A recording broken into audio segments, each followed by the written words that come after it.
12 ঘণ্টা পর চাঁপাইনবাবগঞ্জে যাত্রীবাহী ট্রেন চলাচল স্বাভাবিক।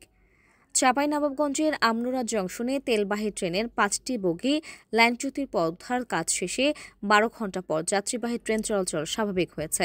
সোমবার ভোর 6:45টার দিকে রহনপুর রাজশাহী রুটে রেল যোগাযোগ স্বাভাবিক হয়।